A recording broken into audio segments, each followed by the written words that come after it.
Letteth the man no one sees. Every day, Tom Reyes arrived an hour before opening. No one asked him to. It just felt right, scrubbing away the grit of yesterday before the world walked in to make a new mess. He moved like the floor was sacred, every sweep of the mop as precise as a brush stroke. Most folks never noticed. The ones who did often mistook it for slowness. No one suspected it was discipline. The first time the teller named Ryan called him Old Man Windex, Tom just smiled and nodded. He'd been called worse, in harsher tones, and in languages more dangerous than English. That was a lifetime ago. Now the bank lights flickered on with the same soft hum each morning. Tom would stretch his aching back and stare out the frosted window at the commuters beyond the glass. They walked fast, eyes glued to screens, missing everything, especially him. He liked it that way. The bank itself was modest. Belridge Federal, a 2-story cube of glass and gray siding. One main entrance, 3 teller windows, an old coffee machine in the back room that rattled like it had PTSD. Tom knew its every quirk. He also knew that the security camera at the entrance had a 7-second delay on uploads. No one else did. At 6:45 a.m., he wiped down the glass door, then polished the aluminum handle. His reflection stared back. Gray beard trimmed, shirt tucked in, janitor badge slightly frayed at the edge. The name on it was Tom Reyes, but even that wasn't quite true. He inhaled through his nose. Stillness. He liked that. In the stillness, no one asked questions. By 7 a.m., the first familiar face arrived. Marcy, a young mother with a tired face and a bright baby strapped to her chest, always deposited her husband's paycheck before work. She was kind to Tom, not out of pity but recognition. She nodded every time. That meant more than words. Tom always opened the door for her. Today he paused. The reflection in the glass was wrong. There was a man across the street. Hoodie, gloves, standing too still for someone waiting on a bus. Tom's shoulders tensed, just for a breath. And then he relaxed. Just another vagrant? Probably. He nodded to Marcy as she passed. The baby cooed at him. He smiled back, then went inside and filled the coffee machine. It gurgled to life. The next 30 minutes passed like a whisper. Ryan arrived, talking on Bluetooth, about crypto and protein powder. Sheila, the branch manager, rolled in next with a frown already glued to her forehead. Then Liam, the intern, whose tie was always too tight and whose posture had yet to realize high school was over. They didn't say much to Tom, just walked past. He didn't mind. He preferred rooms where people didn't ask what he used to do. AM open hours. The usual line began forming. Retirees with checkbooks, a guy in a cowboy hat who cashed change jars. Marcy, already done, waved as she stepped out. Tom stood by his mop bucket watching, listening, and then he heard it. Not the sound, the silence. The way the door didn't make its usual ding. He turned. 3 men were already inside. Ski masks. One had a duffel bag. The other 2 had weapons. One shouted, "Down! Now!" Screams. People dropped. A teller hit the floor. Papers scattered. Liam froze in place, shaking. Ryan dove behind a desk. Marcy was still at the door. Tom moved. Fast. Not toward the mop, not toward the panic room, but toward Marcy. He grabbed her elbow, pulling her and the baby to the floor behind the kiosk before the robbers noticed. Then he stood. Slowly, the leader noticed. "Hey! You, down!" Tom raised his hands, compliant. But his eyes, they stayed, open, watching, calculating. The man with the duffel walked toward him. "What part of get down do you not understand, Grandpa?" Tom didn't move. His hands were still up, but his right heel shifted just slightly. His foot angled diagonally, knees loose, shoulders squared. A stance. The second man raised a weapon. I said. Tom moved, like wind. No one saw the motion clearly, just the result. The first robber's wrist cracked backward, gun clattering to the floor. Tom twisted in a fluid arc, slamming the man's head into the desk. He was unconscious. Before he hit the ground, Ryan screamed. The second man aimed. Tom grabbed the fallen pistol, spun it in his hand, but he didn't fire. He ducked, slid under the desk, rolled behind a column. Pop! A shot rang out. Shards of drywall exploded. The leader screamed, "He's ex-military! He's ex-military!" How did he know? Maybe it was the way Tom moved. Maybe it was the calm in his eyes. Tom emerged from behind the column like a ghost. The second robber tried to run. Tom's foot swept under him. The man fell hard. Tom disarmed him in 3 moves that looked like dancing. 2 down. The leader ran out the door, into the street. Gone. The bank was silent. Tom stood still in the middle, holding the weapon by the barrel, fingers away from the trigger. He turned slowly to the others. "Everyone okay?" he asked quietly. Sheila just stared, mouth open. Marcy began to cry, clutching her child. Tom dropped the weapon on the floor gently, walked back to his cart, picked up the mop, he dipped it in the bucket, and continued cleaning. Later that day, police swarmed the building. News vans arrived. "Do you have footage?" one officer asked. "Only partial," Sheila said. It's glitching. Someone pulled up a phone video. Grainy, shaky, but enough. "Who is he?" the officer asked. Sheila blinked. "Tom, he's the janitor." The officer raised an eyebrow. "This guy took down 2 armed robbers with his hands." Tom was gone. No one saw him leave. That night, the footage hit local news, then social media, then national coverage, a 30-second clip of a gray-bearded janitor flipping a robber like a sack of potatoes. The headline read, "Unknown janitor stops bank robbery, barehanded." Hashtags exploded. Hero janitor, bank guardian, who? Istum. But the most viral clip wasn't of the takedown. It was the final 5 seconds, where Tom, after it all, picked up the mop and just kept cleaning. But the man they called Tom Reyes wasn't cleaning anymore. He was walking, far from the bank, far from the lights, far from the noise, past the bus stop, past the alley, into the fog that rose along the back streets of Belridge. His heart was quiet, but his mind had already heard the footsteps behind him. He moves like a shadow. Tom walked the back streets like he'd never stopped. The boots beneath his janitor pants weren't made for mopping. They were made for moving. Quiet, efficient, predictable to no one but him. The night air carried the faintest scent of jasmine from a nearby garden. He caught it, barely, and paused, not because it reminded him of anything pleasant, but because it reminded him of her. A name fluttered in his chest, barely spoken in his mind. Lucia. He kept walking.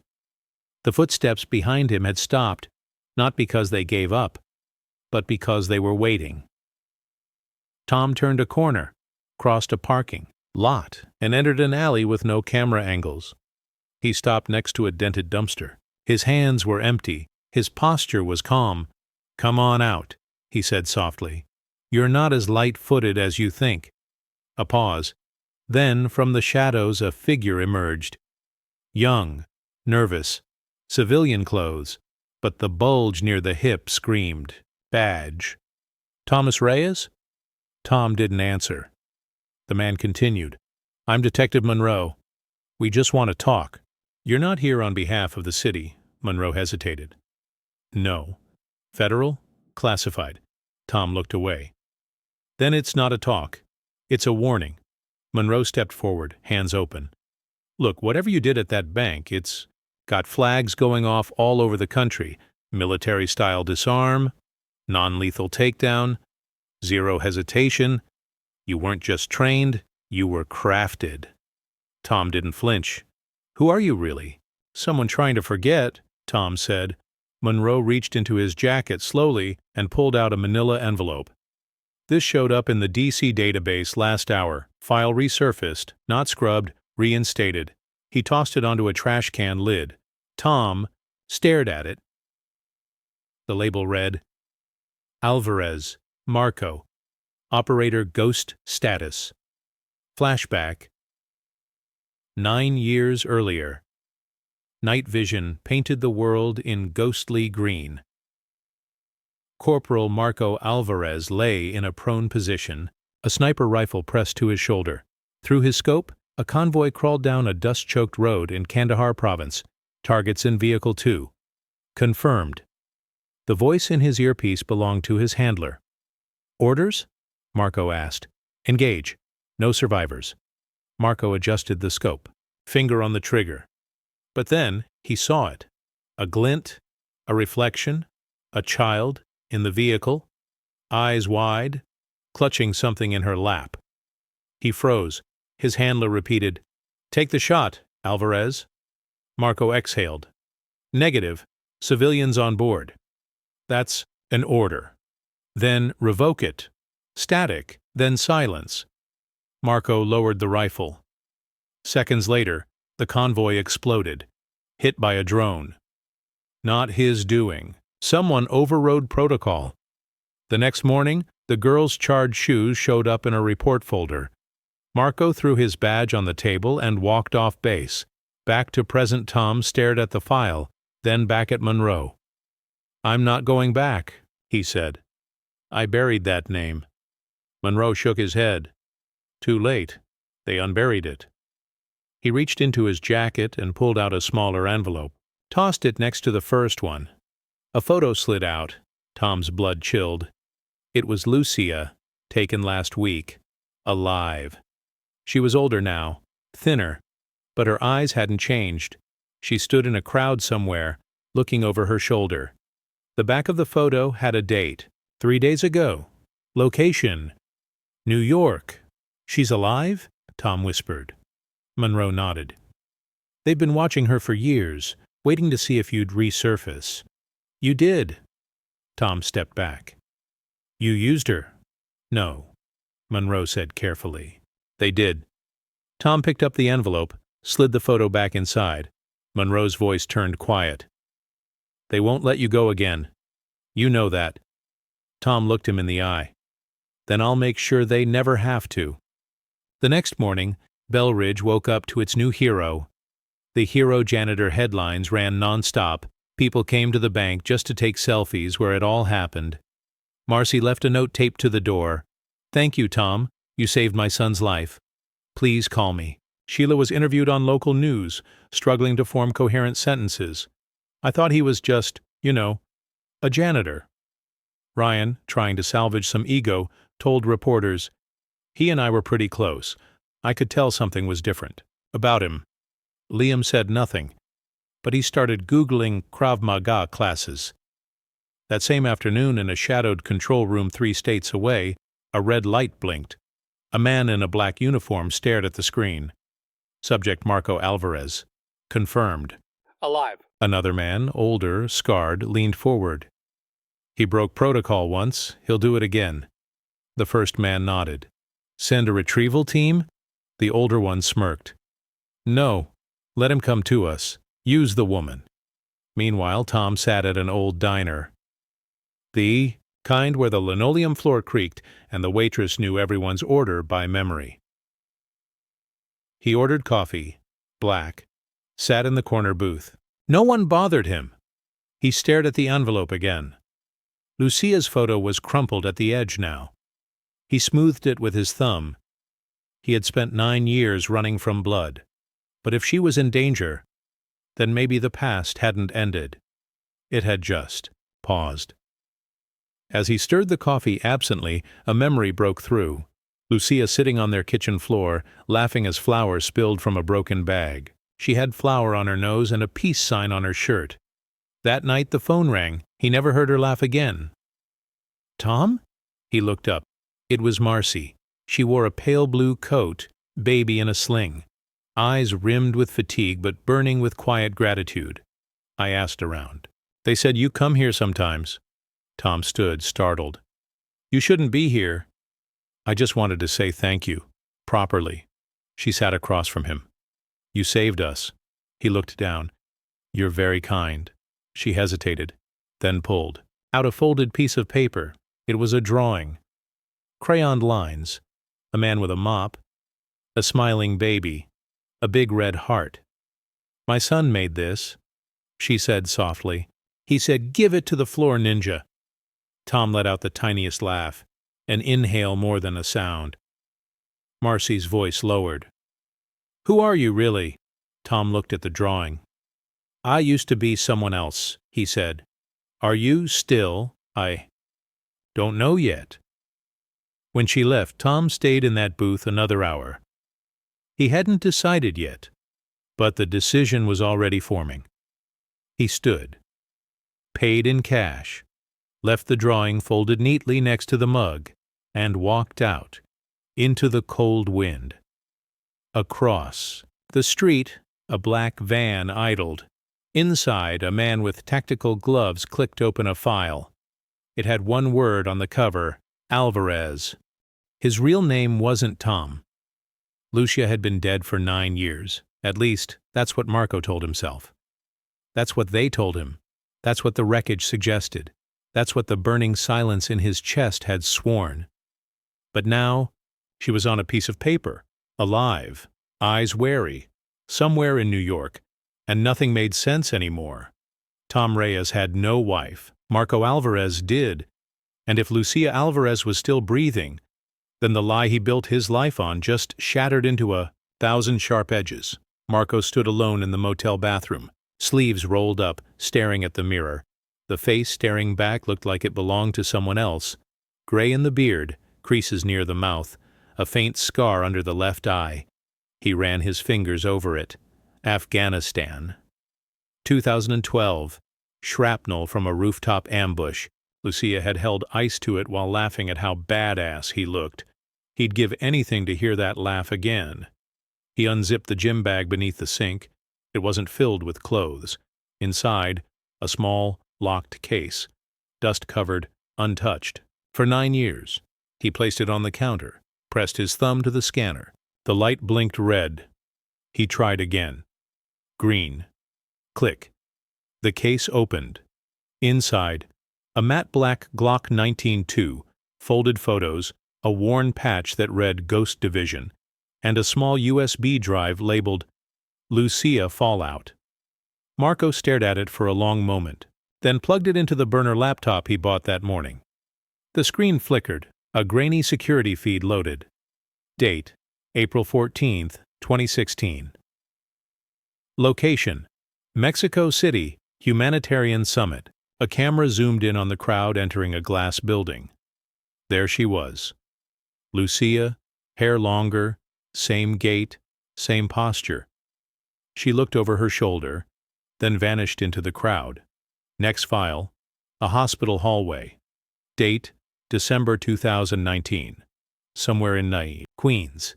Lucia again, leaner, paler, speaking to a nurse, holding someone's hand. Maybe a patient. No sound, just motion. Then the video cut off. Final file, a voice memo. Only 5 seconds long. Marco clicked play. Lucia's voice. Breathy. Frantic. Whispering, Marco, if you ever hear this, they lied. I'm sorry, I had no choice. Click silence. He closed the laptop, hands shaking. They lied. She hadn't died in that explosion. She'd disappeared, and he had buried her before confirming the grave. He left the motel an hour later, dressed differently, hood up, coat zipped, to the chin. Hat pulled low. He walked the outskirts of Belridge until he reached a closed strip mall. In the shadows, a figure waited beside a parked car. Monroe. You opened it, he said. Marco nodded. How long have you known she was alive? Personally? 3 years. Officially? Never.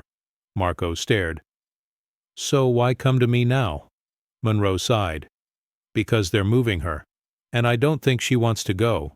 Marco's jaw locked. Where? New York. Old Town Hospital. She works there under a false name. Tomorrow morning, a black SUV picks her up. No details, no trail, gone. Marco narrowed his eyes. So help me stop it. Monroe shook his head. Can't. I'm already doing too much just talking to you. But I can give you this. He handed Marco a small card with an address and a single word. Furnace. What is this? A man who owed you once. He never forgot it. The next morning, Marco arrived at the edge of a rail yard outside New Haven. Graffiti covered the cement pillars. Vultures circled a garbage pit nearby. This wasn't a place you found on Yelp. He knocked on a rusted steel door 3 times. No answer. He knocked again. 2 slow, 1 fast. A latch clicked. The door opened. Inside stood a massive man with a mechanical leg and a beard like a Viking. Alvarez, the man said, voice like gravel. Furnace, Marco replied. Didn't think you'd remember me. I owe you 2 lives. I remember. They stared at each other in silence. Then Furnace grinned. You here to burn things down? Marco's face didn't change.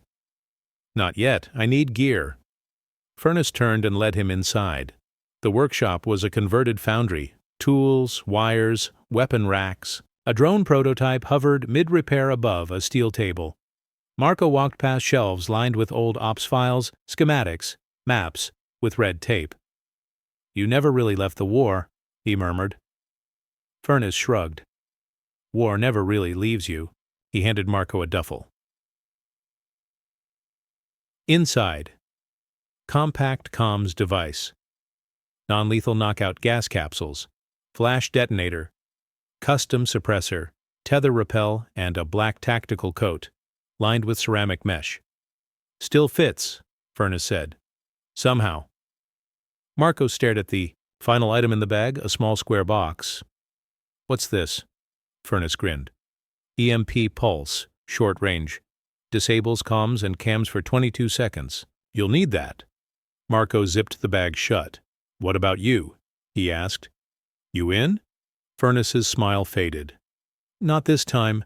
I have a daughter now. She thinks I fix toasters. Marco nodded. I'll call you if it gets ugly. Furnace paused. It's already ugly. That night Marco camped at the edge of a Brooklyn rooftop across from the hospital. He didn't sleep. Lucia was somewhere in there. Alive. Hidden. Why? Had she been forced into hiding? Was she working for the agency now, or against them? At 5:02 a.m., a black SUV pulled into the back lot. 2 men in charcoal suits stepped out. One entered the building. Marco adjusted the scope of his binoculars. In a 4th-floor window, lights flicked on. Lucia appeared, alone, moving slowly. Her hands trembled as she packed a small bag. She didn't look scared. She looked resigned. At 5:17 a.m., she stepped out the back entrance. Marco moved, down the fire escape, across a maintenance catwalk, then through a broken fence. He kept to the shadows. The SUV door opened. Lucia stepped forward. Marco's voice cut the air. Lucia! She stopped. The agents turned. Marco was already moving. Fast, low, silent. A flick of the wrist. Gas capsule exploded at their feet. White fog. Lucia fell back, coughing. Marco caught her. Her eyes widened. She whispered, Marco? He nodded. I'm here. She touched his face like she didn't believe it. I thought you were dead. She breathed. I thought the same. The fog cleared. One agent stumbled forward. Marco elbowed him hard in the jaw. Out, cold. Lucia gripped his sleeve. We have to go, now. There's more coming. I know. They disappeared into the Brooklyn back streets, hand in hand, for now. The night that broke him. They didn't stop running until sunrise. Brooklyn faded behind them, swallowed by morning haze as Marco and Lucia huddled beneath an old bridge near Pelham Bay, shivering from adrenaline more than cold. The concrete burned with graffiti. Train cars clattered overhead, but in that moment nothing made noise louder than her breathing. Shaky. Alive. She sat on the ground, back against the wall, arms wrapped around her knees. Marco stood nearby, watching. It had Been 9 years since he last saw her. 9 years since he believed she'd been buried in an unmarked grave in Kabul. Now she sat less than 10 feet away, alive, real, and still a mystery. "Say something," she whispered. Marco crouched in front of her. "I don't know what to ask." "First," he said. She looked up. There were lines on her face now, fine ones around her eyes. Her hair, still long, was threaded with gray at the temples, but the fire in her eyes hadn't dimmed, just buried. "Start with what you need," she said. "So he did. Why didn't you tell me?" She exhaled sharply. "They said you were dead, Marco. They showed me footage. I saw you go down. I never got hit. They told me the body was unrecoverable. I was under protection by then. They said your last mission triggered a political crisis, that they needed me to disappear to protect the operation. And you believed them?" "I was pregnant, Marco." Her voice cracked. "I had no one. You were gone. My face was on every agency list in the hemisphere. I didn't even know if I'd make it to morning." He froze. "Pregnant?" She nodded. Marco's breath left him like a gut punch. "Where is—" "He's gone," she said quickly. "Stillborn. 6 months in. Malnutrition. Stress. I couldn't protect him." Silence. Marco sat beside her, too stunned to speak. "I didn't know what was real anymore," she whispered. "By the time I found out you were alive, it was too late." "Too late for what?" "To find you, to stop what I was part of." She reached into her coat and pulled out a flash drive. "This has everything: names, transfers, lists of operations labeled non-official cover. Disappearances they wrote off as necessary." She pressed it into his hand. "They're tying up loose ends now, Marco. That means me. And soon, you." Marco turned the drive in his fingers. "You were working for them?" "Not willingly. I was a witness. Then an asset. Then a threat. And now, I'm bait," she said bitterly. Marco stared ahead. Trains roared above them. Lucia's voice softened. "I followed your file. Even after I was told to stop. I watched you clean floors, avoid cameras, live like a ghost. I was a ghost." She reached for his hand. "Then why did you come back?" He met her eyes. "Because I remembered what it felt like to lose everything, and I wasn't about to do it again." A car passed overhead, tires thudding against steel. Lucia flinched. Marco stood. "We move before sunset." She rose beside him. "Where?" "Safe house. You'll rest. Then we get out of the state. And after—" He looked down at the flash drive. "After we burn them down." Meanwhile, in Washington, D.C., a man named Beckett leaned against a marble window ledge inside a private intelligence contractor's headquarters. He wore a 3-piece suit and surgical gloves. A younger agent approached, nervous. "Sir, Alvarez is confirmed alive. Lucia, too." Beckett smiled without humor. "Well, looks like the janitor still knows how to clean house. Do we deploy?" "Not yet," Beckett said. "They'll come to us. She can't resist exposing us. He can't resist protecting her. And if they disappear again? They won't, not with what's on that drive." He tapped the glass. "I want eyes in every city from D.C. to Montreal. Anyone breathes the name Alvarez, I want to know." Back in the Bronx, Lucia and Marco took a bus posing as a nursing home couple. Marco wore fake glasses. Lucia leaned against his shoulder, feigning sleep. No one looked twice. At a stop in Yonkers, they exited and entered a side alley leading to a bookstore.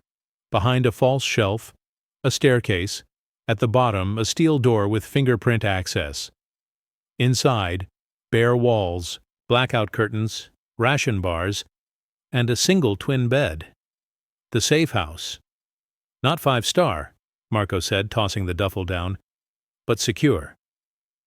Lucia walked to the windowless wall and ran her hand across the concrete. "How long have you had this place?" "Since before I quit. Just in case." She sat on the bed. "I don't know if I can sleep." "You will." He handed her a bottle of water, and turned off the light. They sat in silence, just their breathing, and the weight of years between them. In the darkness, she said, "Do you still hear them?" Marco didn't answer at first. Then, "Every night." "The little girl on the truck?" "Yes." "And your men?" "All of them," Lucia whispered. "Me too." He turned toward her. "I wasn't supposed to survive that mission," he said. "When I didn't take the shot, they sent the drone. Killed everyone. Target, guards, civilians. Then called it an unavoidable casualty scenario. I knew I was next." He paused. "But I didn't care. Until I thought you were gone too." Lucia reached out and touched his hand. "I was never gone. Just caged." The next morning, Marco opened the flash drive. Encrypted. 4 layers deep. Biometric lock. Lucia placed her finger on the sensor. Green light. Files exploded across the screen. Marco scanned names, some familiar, others not. Politicians, contractors, ops leaders. Beckett's name appeared 16 times. Lucia pointed at a file. Project Coldwater. That's the one. He used it to eliminate entire strike teams under the radar, labeled them compromised. But they weren't. They were inconvenient, Marco said darkly. Yes. Marco printed 3 key files and encrypted the rest onto a second drive. Then he called an old number. It rang 5 times.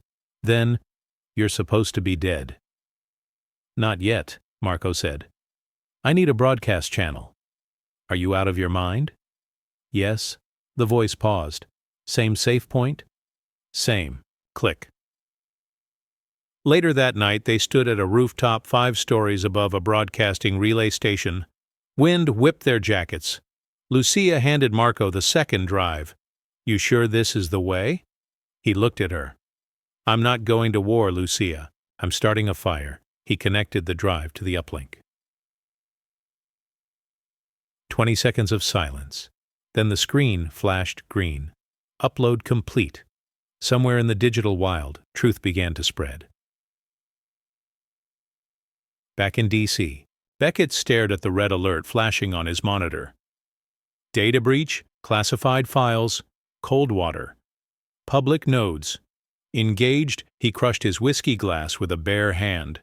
Deploy everything. They made it personal. They want him gone again. The first sign of trouble wasn't the noise. It was the silence. 3 blocks from the safe house, a street vendor packed up without saying a word. A bus stop filled with people who didn't get on the bus. A man jogging, in a suit with no sweat on his brow. Lucia saw it first. "They're here," she whispered. Marco closed the laptop. The upload had been successful. Coldwater files were now in the wild, copied and shared on mirror servers. Government whistleblower networks had already started tweeting cryptic messages. Conspiracy forums were on fire, but the world didn't know the full story. Not yet. Marco walked to the wall and pulled the emergency panel. Inside, 2 gas masks, 1 smoke pellet, and a steel door lever. He handed Lucia the smaller mask. "We leave now." She hesitated. "What if they're outside already?"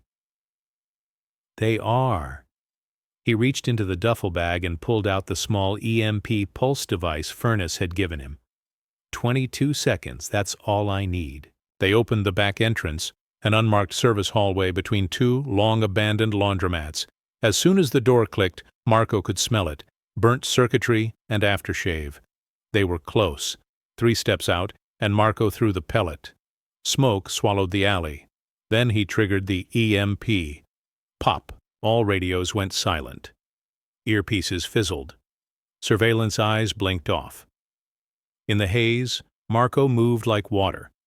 He swept one agent's legs, spun the other into a dumpster, and dragged Lucia past them before either one hit the ground. She ran beside him, chest heaving, heart pounding like it used to during missions, before she ever thought she'd have to run again. They reached the street. 2 more agents waited across the intersection. Marco ducked into a construction site. Lucia followed. The air reeked of metal dust and rusted nails up the scaffolding, across wooden planks. Marco moved like he had years ago, fluid, quiet, lethal. Lucia struggled to keep up, not because she wasn't strong, but because fear slows the heart and memories weigh heavy. When they reached the third level, Marco paused. Below them, a black SUV peeled around the corner. Doors opened. Beckett stepped out. Not on a screen. In person, he wore gloves, just like always. His voice carried up the scaffolding. Marco Alvarez. I should have killed you the day you walked off base. Marco's hand tightened on the rail. Lucia whispered, Don't engage. He wants you angry. I'm not angry, Marco said. I'm awake. Beckett walked forward. You think anyone will believe your little story? You're a ghost, a janitor, a forgotten name attached to fake credentials. He pointed to Lucia, and she's a traitor with fabricated footage and unstable mental health. You know how easy that headline writes itself? Marco didn't flinch. Beckett raised his voice. But you had to make it messy, didn't you? Could have disappeared quietly, could have let her die like she was meant to. Lucia gasped. Marco stepped forward. You ordered it? Beckett smirked. I signed it. Marco jumped, straight from the third level, landed like a hammer. The ground shuddered. Agents drew weapons, but Marco was already in motion. He took one down with a knee to the throat, disarmed another. Cracked ribs. Then he reached Beckett. Their eyes locked, and then Marco punched him. Once, just once. The gloves didn't matter. Beckett dropped like a stone. Lucia ran down the steps, heart thudding. But a shot rang out before she made it halfway. Marco staggered. Lucia screamed. He fell, gripping his side. A rookie agent stood behind him, gun shaking in his hand. Don't move, the kid yelled. Lucia threw herself over Marco's body. He was bleeding. Bad. But Marco looked up, his eyes steady. Don't kill him, he said. The rookie froze. Lucia looked at him. You're insane. Marco chuckled weakly. That's not new. Then sirens, not agency cars. NYPD. Followed by reporters? Lucia turned. Across the street, dozens of people had gathered. Phones out. Cameras live. Someone had leaked the location. A woman pointed. That's the guy from the video! The janitor! The crowd began murmuring. Is he the one who stopped the robbers? He's the guy who exposed Coldwater. He saved my cousin. Beckett stirred. Eyes fluttered open. His face contorted, not from pain, but from rage. This wasn't supposed to be public. He hissed. Marco sat up slowly, pressing against his wound. He looked Beckett in the eye. You made me invisible. He nodded toward the crowd. Now everyone sees me. Lucia helped him to his feet. Police formed a barrier around them. A young officer approached, confused. Are you the... Lucia answered. Yes, he's the janitor. The officer blinked, then stepped aside. You're safe here. An ambulance arrived 10 minutes later. Marco refused the stretcher. He walked, slowly, shoulder over Lucia, through the crowd. People clapped. They didn't know the full story, but they knew a man had stood up, and that mattered. Back in D.C., Beckett sat in a holding room, handcuffed, bleeding from the mouth. A government lawyer stood across from him, reading off a list of leaked operations. Do you have anything to say? Beckett stared at the mirror. If you think this ends with me, you have no idea how deep the well goes. 1 week later, Marco sat outside a small press building in Vermont, Lucia beside him. Reporters waited inside. Real ones, not tabloids. Independent journalists with integrity and fearlessness. Marco wore a dark suit, the scar on his face visible, bandages on his ribs. He hated cameras, he hated talking, but for the first time in 9 years, he had something worth saying. Lucia touched his hand. Are you ready? He nodded. I'm not hiding anymore. He stepped to the podium. Flashes went off. Mix flickered. Marco spoke 2 words. I remember. He fights like he has nothing to lose. The video of Marco Alvarez standing at the podium went viral before he even finished his second sentence. Not because he looked heroic, not because he sounded angry, but because he looked like a man who had lived through something unthinkable and had survived it quietly. The world doesn't usually stop for men like him, but this time it did. 3 hours after the press conference, the Coldwater files hit mainstream media: names, code names, surveillance footage, voice memos, obits labeled accidental that suddenly didn't look so accidental. Congress scrambled. Intelligence committees called emergency sessions. But the people? They reacted faster. On forums, they used his new name, the quiet janitor nickname that didn't just stick, it ignited. Hashtags trended in 12 countries. Janitor, Truth, Ghost Division files. We see. You, Marco? And somewhere in Thailand, a kid in an internet cafe wrote a line that would be quoted in newspapers the next morning. The system tried to silence him, but the floor he cleaned is now the stage they have to stand on. Meanwhile, Marco lay in a hospital bed in Vermont. Lucia sat nearby, typing on an encrypted laptop.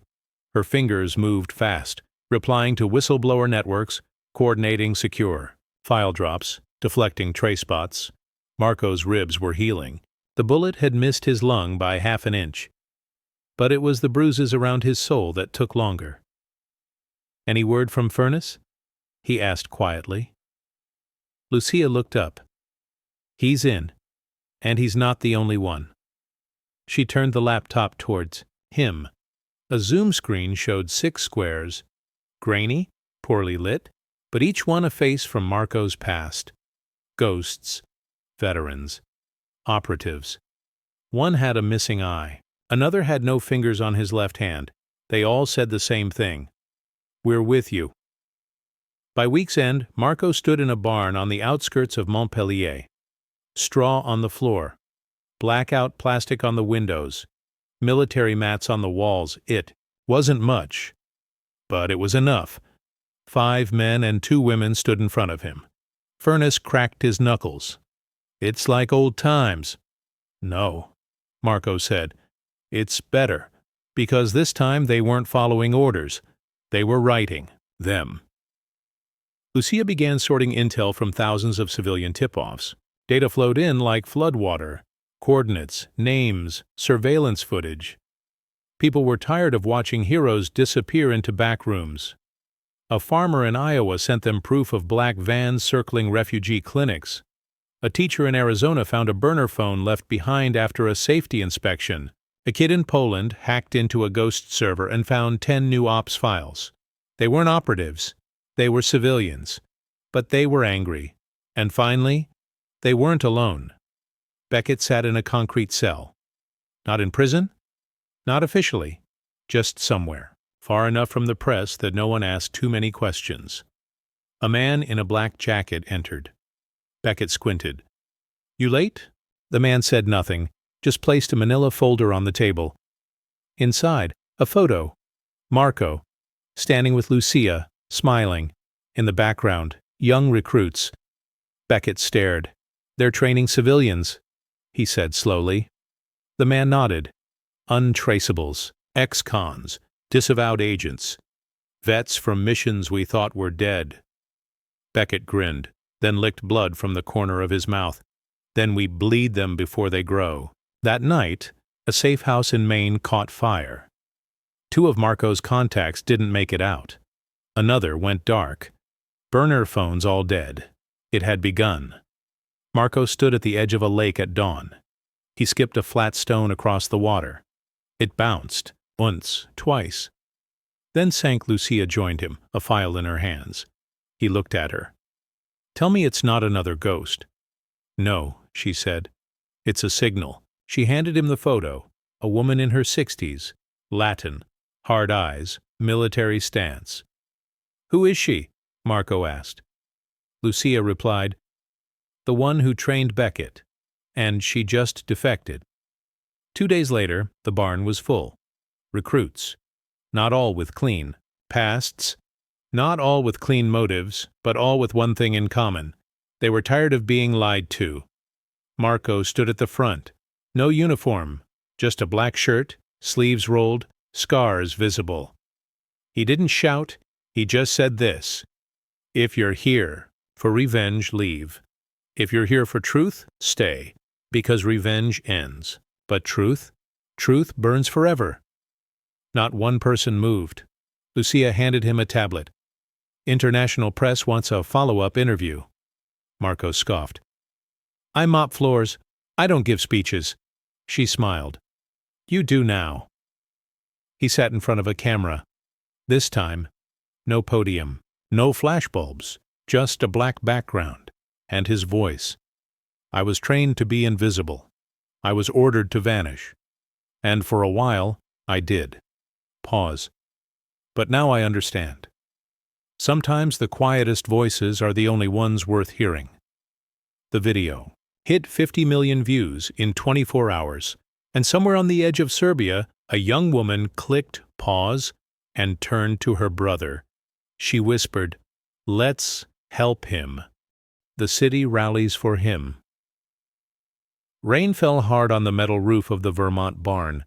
Inside, the walls dripped condensation, and the air smelled of sweat, coffee, and something electric. Purpose. Furnace adjusted a broken drone prototype while a new recruit named Lila wrapped gauze around her bruised knuckles. Marco stood at the far end of the barn, still, watching. He wasn't just building a team, he was building discipline. And today, they would be tested for the first time? Lucia stepped in, soaked from the shoulders down, holding a USB drive in a waterproof sleeve. "New coordinates," she said. "Confirmed cold water extraction hub, Connecticut, disused shipping facility, midnight drop." Marco took the drive and plugged it into the tablet. Satellite images blinked to life.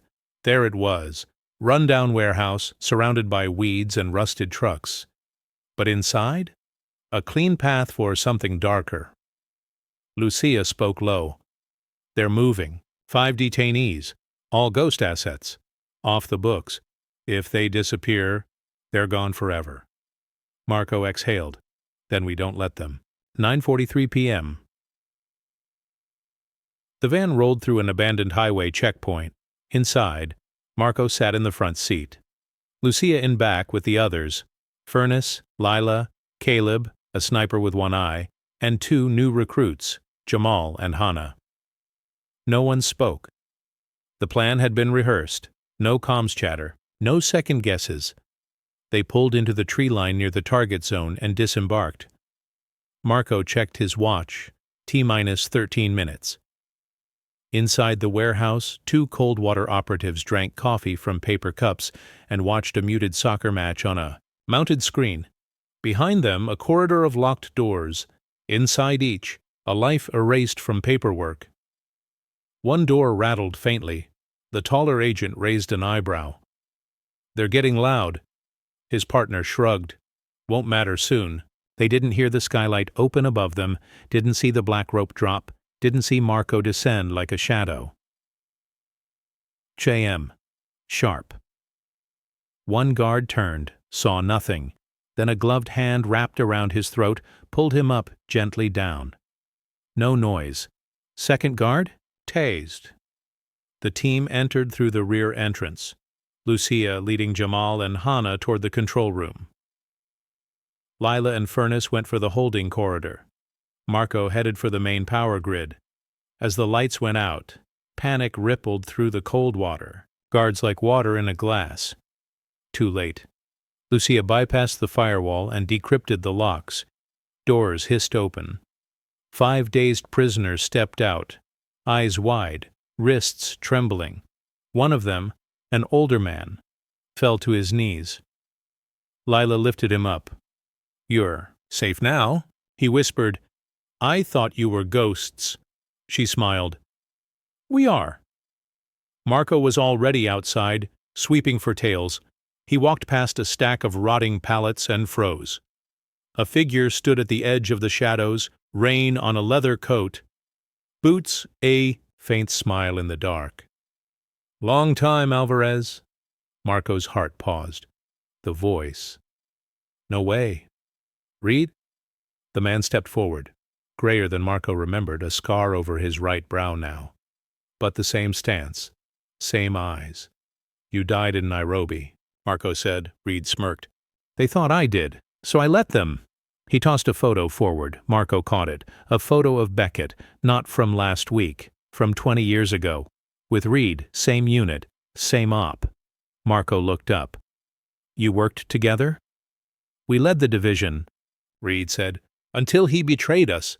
Coldwater wasn't his idea, it was mine." Marco didn't move. "You're saying you started this?" "No, I started the theory. Beckett twisted it." Reed stepped closer. "I've spent 15 years dismantling it from the inside. You just made it loud." Marco narrowed his eyes. "Why? Now?" "Because now they'll listen to you. And they still won't listen to me." Lucia's voice crackled through the earpiece. "Extraction vehicle ready. Package secure. Where are you?" Marco clicked back. "Meeting an old ghost." Reed tilted his head. "I don't want a seat at your table," he said. "But I'll give you something better." He pulled a chip from his jacket. "Live access to Coldwater's black ledger. Real time. Names, contracts, live locations." Marco took it, suspicious. "What's the catch?" Reed's eyes darkened. "They'll come for you harder now." He stepped back into the fog. "You'd better make this story matter." By dawn, the detainees were in a safe house across state lines. Lucia uploaded the new data burst. One name caught her eye. She froze. Marco walked in, drying his hands. "What is it?" She turned the screen. Her sister's name. Lucia whispered, "She's alive." Marco stared. "Then we find her." That evening, the mayor of Belridge held a press conference. He wore a pin with a mop on it. Golden, small, but unmistakable. "We're declaring today Quiet Hero Day." He raised a hand toward a mural downtown. Marco, in silhouette, mop in one hand, a child behind him. The city had rallied. Marco didn't attend. He wasn't built for applause. But Lucia filmed the event and left a message on the phone beside him. "They don't just see you. They believe in you now. He finally tells the truth." The screen glowed pale blue in the dark. Lucia sat alone at the edge of the Vermont safe house, the only light coming from the tablet on her lap. Wind pressed gently against the blacked-out window panes, as if the outside world were trying to listen in. She hadn't moved for hours. The name on the screen hadn't changed. Clara Alvarez. Status: Ghost-level classification. Location: Redacted tag. Asset class: CA signed handler. Unknown. Her sister. Vanished 9 years ago. On the same day, Lucia faked her own death. She had believed Clara was safe, out of reach. Now Clara was deep inside the same machine that tried to erase them both. Lucia ran her finger over the edge of the screen, as if she could trace her sister's outline through code. Marco appeared, in the doorway behind her, silent, watching. "She was just a teenager," Lucia whispered, "barely 20. Marco walked in slowly, sat beside her. "They turned her into an asset?" Lucia nodded. "Which means she didn't just survive. They trained her." Marco stared at the name on the screen. "That means she might not be the same." Lucia's eyes burned. "Then I'll find out for myself." The next morning, Lucia packed a side bag and walked into the barn where the team was reviewing fresh intel. "I'm going dark for 72 hours, she announced. "Solo op." Furness frowned. "That's a mistake." "Not asking for permission." Lila looked up. "Where are you going?" Lucia looked only at Marco. "She's my sister." Marco met her eyes. Said nothing. Just nodded. Furness stepped closer. "At least take backup." Lucia exhaled. "I'm not leading anyone else into this until I know what's real." She turned, walked to the Jeep, and drove off. Marco stood at the barn entrance, long after the sound of the engine disappeared. Caleb joined him. "You think she's ready for what she might find?" Marco replied quietly. "No one ever is." Hours later, Lucia stepped out of a gas station restroom in Pennsylvania. She checked the mirror again. Hair up, gray hoodie, no makeup. Her eyes were tired, but sharp. She walked to the payphone at the edge of the lot and entered the code from Reed's chip. A female voice answered, clipped, controlled, no accent. "You're not supposed to call this line." "I'm not supposed to be alive." Pause. "Lucia Alvarez?" "Yes." Another pause. "She's in Providence." Click. No explanation. No offer to help. Just a location. Lucia slipped the phone back on the receiver and drove east, toward the sister who might not even recognize her. Back at the barn, Marco led morning training with Furnace and Lila. Recruits paired off. Drills rotated every 10 minutes. Everything felt normal, until Caleb didn't show up. "Where's One Eye?" Lila asked. Furnace grunted. "Overslept?" Marco frowned. "He's never late." They searched the bunker. His room, empty. Bed untouched. Locker, cleared out. Only thing left behind, a half-burned photograph of the team, and a message scratched into the table. "Some ghosts shouldn't speak." Marco froze. "Check the secure server." It took 10 minutes to confirm it. A data leak, selective, sophisticated. Only one file had been accessed. The location of all safe houses associated with the cold water defector program. Lucia's ops trail was not listed, but every single survivor Marco had helped vanish was now exposed. Marco stood over the server, fists clenched. Furnace cursed under his breath. "I trusted that bastard. He wasn't the only one watching us," Marco said. "They flipped him weeks ago, maybe months." Lila's voice cracked. "How do we fix it?" Marco looked up. "We don't fix it."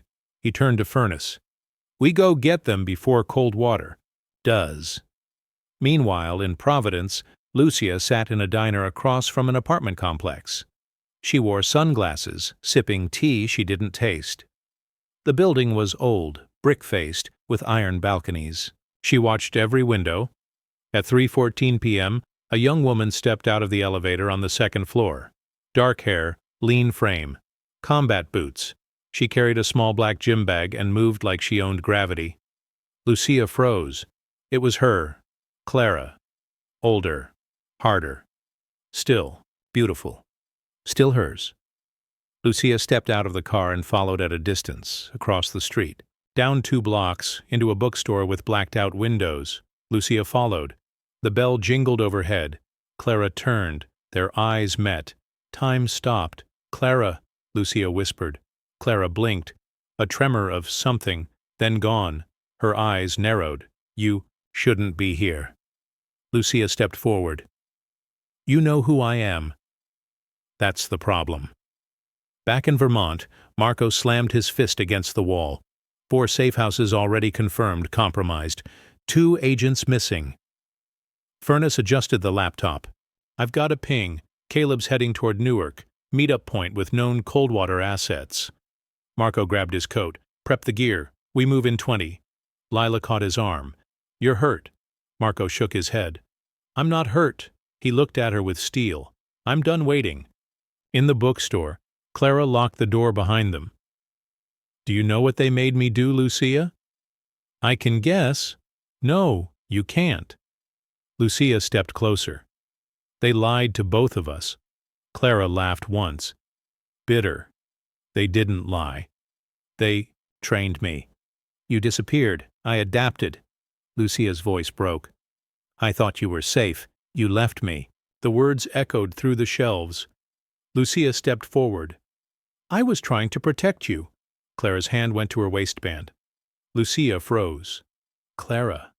But Clara didn't pull a gun. She pulled a key card. She placed it in Lucia's hand. Level 7. Subprogram Rook. Lucia stared. "What is this?" Clara looked over her shoulder. "It's where they build the next generation. Of me. Of you. Of everyone they can break."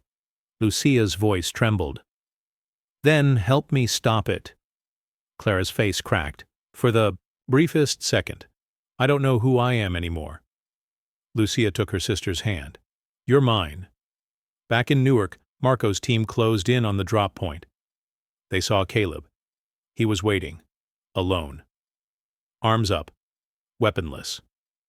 Marco stepped out of the shadows, silent. Caleb looked him in the eye. You were never supposed to get this far. Marco raised his weapon. Why betray us? Caleb's eyes watered. They promised they'd clear my name. Let me go home. Marco's voice dropped. There is no home left. Caleb nodded once, and then clicked a remote in his hand. Marco's earpiece screeched. Lila's voice. Trap! Get out! Now! The building behind them exploded. Glass, fire, screams. Marco dove. Everything went white. The one he couldn't save returns. Silence followed the explosion, a kind of silence Marco knew too well. He blinked through ash and heat, the world muffled and spinning. The warehouse where he'd been standing was now twisted metal and fire. The shockwave had tossed him through a wooden fence, his ribs screaming in protest as he rolled through gravel and debris. His ears rang, his chest burned, but he was alive. For now.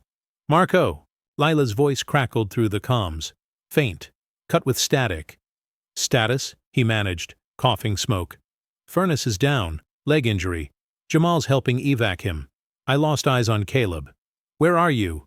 He staggered to his knees. Behind the loading dock. East perimeter. Secondary escape route. Copy. Rendezvous in 3. Marco pushed himself up. His side throbbed from the old bullet wound. His hands were shaking, not from fear, but rage. Caleb. A man he had trained, trusted, protected. Marco should have seen the hesitation, the deflections, the hollow promises. Now 2 safe houses were gone, half a dozen lives lost, and Coldwater had closed the net. He slipped through the shadows behind a scorched truck. A figure limped ahead, fast, light, barely leaving footprints. Caleb. Marco followed, over rusted fencing, down a drainage trench, through weeds lit only by emergency vehicle flares in the far distance. Caleb dropped into a culvert and disappeared. Marco followed, silent, relentless. 15 minutes later, the culvert led to a crumbling subway access tunnel beneath a decommissioned line, dripping concrete, broken tiles. Caleb moved like he knew the route. Marco stalked like a shadow. At the far end, Caleb finally paused, catching his breath near a rusted ladder leading to the street. Marco stepped into the light. Don't. Caleb froze. His shoulders slumped. You don't understand, he said, voice hollow. They told me if I helped them they'd erase the record. My daughter, she could have had a clean name again. Marco stepped closer. So you traded lives. Caleb turned. Tears streaked through soot. I didn't know they'd go this far. Marco lowered his weapon slightly. I don't believe that. Caleb's jaw trembled. I just wanted peace. You don't buy peace with betrayal. Marco raised the gun again. Caleb didn't resist. Do it. Marco hesitated. He looked in Caleb's eyes and saw the ghost of a soldier who died long ago. Then he turned the weapon sideways and fired into the wall. I'm not your executioner. Caleb fell to his knees. Marco stepped past him. Go. Disappear. If I see you again, I won't hesitate. Meanwhile, in Rhode Island, Lucia and Clara crouched behind a patrol shack on the outskirts of an underground cold water complex. Security had doubled. Motion sensors, pressure plates, internal biometric checkpoints. Clara whispered, The layout hasn't changed since I was last here. You sure? Clara stared at the main corridor. No, but I have to try. They moved like twin shadows. Through storm drains, vent shafts. A service entrance guarded by a bored officer distracted by a phone call. Clara stunned him with a modified taser before he ever looked up. They slipped inside. Lucia's chest tightened. The walls were pristine, white, glass-paneled, soulless. Everything screamed, control. Clara pointed, left, records. Training hall. Cells are 2 levels down. Lucia looked at her. Which level were you kept on? Clara didn't answer. They reached the core elevator. Clara swiped the keycard. It beeped. Access granted. Lucia stared at her sister. You're still in the system? Clara's face stayed blank. Just move. The elevator hummed softly as they descended. Lucia stared at her reflection in the mirrored doors. She hardly recognized the woman there. Eyes sharp, back straight, filled with silent fury. I need to ask, she whispered. Clara didn't look at her. Then ask. Why did you give me that card? After all this time? Clara exhaled. Because I thought I hated you. But when I saw your face, I realized I missed you more than I feared them. The elevator slowed. Lucia reached for her hand. Clara didn't pull away. The doors opened. Level 7. Coldwater's heart. The hallway was empty. Too empty. Clara motioned to a side corridor. They entered the data vault. Walls lined with glass drives, each labeled only with a numeric code. Lucia inserted her override key. Drives began to decrypt. Clara pulled a schematic off the wall. There's a side exit through storage. We can dump the drives into the signal burner there. Lucia nodded. Let's move fast. Back in Vermont, Marco limped into the barn. Jamal helped Furnace onto a cot. Lila patched a shoulder wound. Everyone looked at Marco. He raised a hand. Caleb's gone. For good. They waited. We've lost too much. But this fight isn't over, and we're not waiting for the next move. He pointed to the map on the wall. We strike tomorrow. The data Clara gave Lucia, Coldwater's cloning op. The heartbeat of their machine, we take it down. In the underground facility, alarms suddenly blared. Lucia spun. Clara stared at the terminal. Someone's here, not us. Lucia froze. The hallway lights flickered red. Clara looked at her. They know. Lucia grabbed the drive.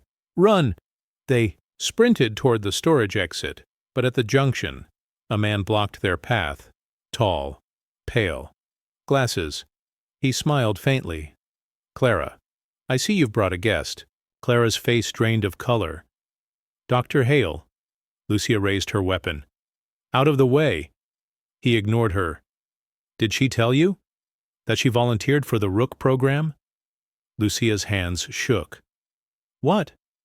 She didn't get captured, Miss Alvarez. She enlisted. Coldwater didn't break her. She became Coldwater. Lucia turned to her sister. Clara? Clara said nothing, then raised her hands slowly. Lucia backed away. Please tell me that's not true. I needed to survive, Clara whispered. Lucia's voice cracked. By becoming one of them? Clara's eyes shimmered. I didn't come back to be saved. I came to decide. Lucia's weapon lowered, and in that split second, Clara stepped toward her. He was never just a janitor. Time slowed as Clara stepped forward. Lucia's heart hammered against her ribs. She held the drive. Everything they needed to bring down Coldwater's black core, and now the one person she came to save might be the one standing in her way. Dr. Hale tilted his head slightly. Well, Clara, Lucia's voice cracked. Tell me you didn't become him? Clara looked from her sister, to the doctor, to the weapon in Lucia's hand. Then she reached into her coat. Slow, deliberate. Lucia raised the gun. Don't! But Clara didn't draw a weapon. She pulled out her keycard and turned to Hale. I'm not yours anymore. Then stabbed the card into the terminal. Access override confirmed. Hale's smile vanished. You don't know what you've done. Yes, Clara whispered. I do. Alarms screamed. Lucia grabbed the hard drive and Clara's arm. They ran. Behind them, lights burst. Locks disengaged. The Coldwater network collapsed like bone turned to ash. At the hallway's end, security scrambled. Lucia dropped smoke. They burst through the exit hatch seconds before the first gunfire hit the walls behind them. 40 minutes. Later, in a rotting barn on the Vermont border, Marco watched a live tracker on Lucia's signal. Then it went green, confirmed. Drive secured. He exhaled once, then turned to the team behind him. Furnace, Lila, Jamal, new faces from towns they had saved. Marco raised his voice. "They're coming! All of them! Not to find us?" He pointed at the map where blinking red dots showed Coldwater outposts going dark. "But to erase what we've done." Furnace stood. "Let them try." In Providence, Clara stared at her reflection in the motel bathroom mirror. She hadn't cried since she was 17. Now tears cut through mascara-streaked cheeks. Lucia stood behind her, silent. "You think they'll believe me?" Clara asked. Lucia didn't answer right away. "No," she said, "but they'll believe what you give them." Clara looked at the flash drive. "Then let's give them hell." 2 days later, Marco stepped into the studio where he had once given his first interview. Same camera, same mic. But this time, he wasn't alone. Lucia beside him, Clara too. They sat before the world, not as fugitives, not as ghosts, but as witnesses, and Marco spoke. "My name is Marco Alvarez. You once knew me as a janitor, but I was more than that. I was trained to vanish, and when I stopped hiding, I saw the world for what it really was. We uncovered a program, Coldwater. It doesn't wear a flag, it doesn't serve a country, it serves fear, and it turns the forgotten into fuel. You don't need to. Believe my face. Believe the facts. They're all here." He placed the drive on the table. Lucia followed. "We're not just survivors, we're reminders. Of who the system forgets, of who it destroys, and of who it can't break." Then Clara stepped forward. "They trained me to destroy. Now I choose to rebuild." The press went quiet. And then, a single clap. Then another. The studio echoed with the sound of something more than applause. It was recognition. A week later, hearings began in D.C. A senator quoted Marco's words verbatim on the floor. Clara testified behind glass, her voice steady as steel. Lucia submitted the files to international watchdogs. The world turned, slowly, but it turned. Back in Belridge, the mural was updated, no longer just a silhouette with a mop. Now it showed Marco standing between two sisters, hands outstretched, holding back darkness. Children laid flowers at the base. Veterans saluted in passing, and every year on March 14th, Quiet Hero Day was observed in cities across the country. Final scene. Marco stood alone at a gravesite, not Lucia's, not Clara's, but one marked with no name, just a plaque to those who were erased. He placed a single white glove atop it, then whispered, "You weren't forgotten. I just needed time to become the man who could remember you out loud." He turned, walking toward the hill. Lucia waited at the top. Clara leaned against a jeep nearby, reading a book titled Unseen Wars. The world didn't stop. It never does, but now it looked a little harder at the quiet ones, and it listened.